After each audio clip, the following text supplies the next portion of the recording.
If you're looking to make the transition from beginner to intermediate guitarist, then the upcoming lesson is for you.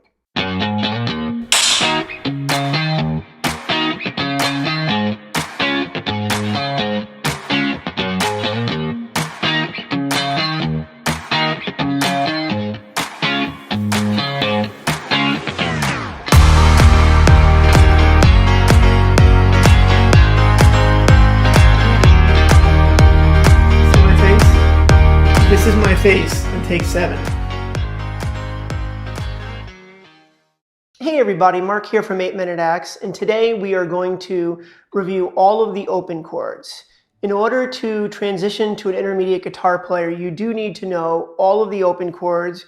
You should be able to change between them fluidly. So we're going to review all of the chords, and we're also going to practice switching between chords. And I'm going to give you 3 tips that will help you effortlessly switch between chords.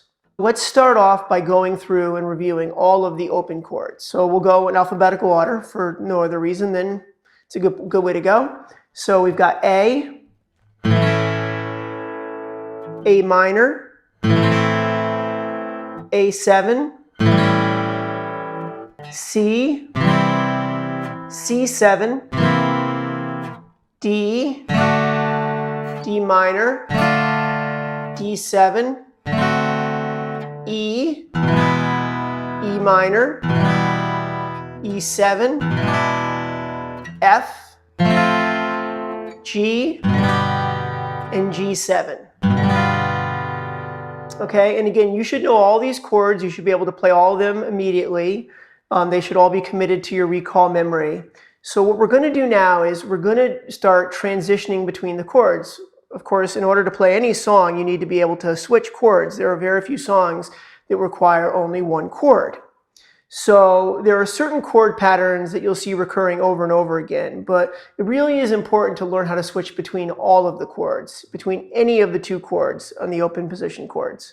So to start with, the first thing is we want to take advantage of any anchor points that we may have when switching between 2 chords. And what I mean by that is when we switch from an E chord to a D chord, okay, we've got an anchor point there, right? We've got our first finger. Even though we're changing frets, we can keep that first finger down. We can go from the E, we can move that first finger up 1 fret, and we can play our D.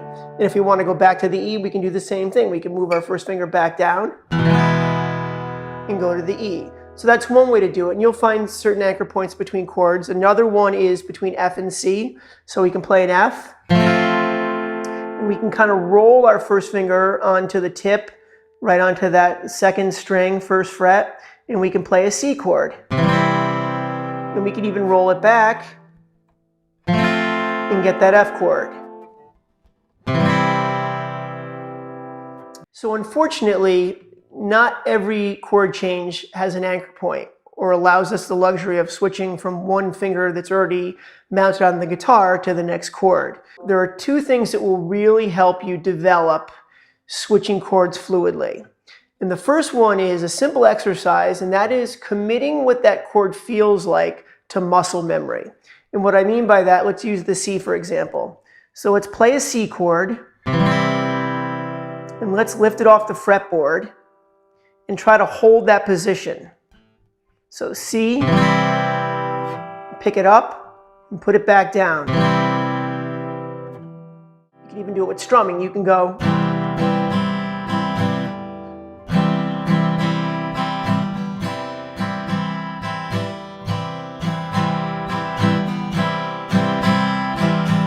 The second thing, and it's hard to teach, but that is try to visualize what the chord looks like. And when we're playing a chord progression, it's really important to try to visualize what the next chord looks like. So a popular transition is the C to the G. So let's play a C to G.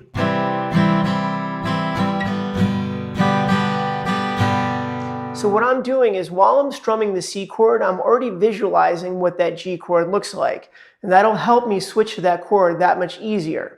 So the combination of the visualization and the practice of getting that shape committed to muscle memory should really help you switch between the chords.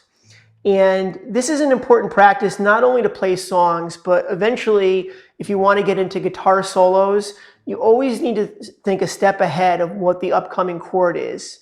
When you're soloing, you want to figure out what leading tones you need to play to get to the next chord sequence or chord change. So it's really important to develop the ability to think ahead as a guitar player. So what do we do? How do we practice this? Well, the best place to start is go through the chords again, and again, you should know all of the open position chords. So play each chord, and then take it up off the fretboard and hold it in place just above the fretboard and try to develop that muscle memory with the chords. And then practice switching between popular chord changes. For instance, the C and the G we've already covered. Another popular one is going from the E, the A, and the D chord are in a lot of progressions, so a lot of times we can go.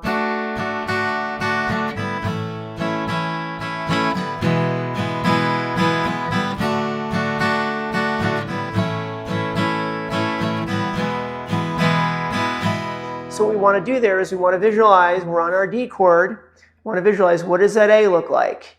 What does that A feel like?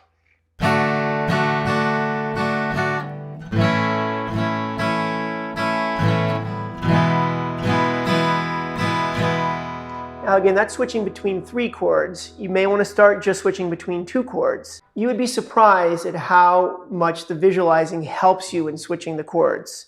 So practice each of the chords, practice taking your hand off the fretboard with that chord still fret and developing that muscle memory.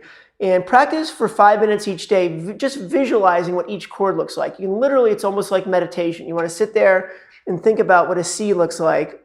What does an A7 look like? So that's all for now. Please comment below if you have any questions at all. I will answer each and every question. And please subscribe to the channel if you want to see more videos like this. I am creating a whole series of videos on developing the skills to transition from a beginner to an intermediate guitarist. So stay tuned for more videos like this, and have a great day.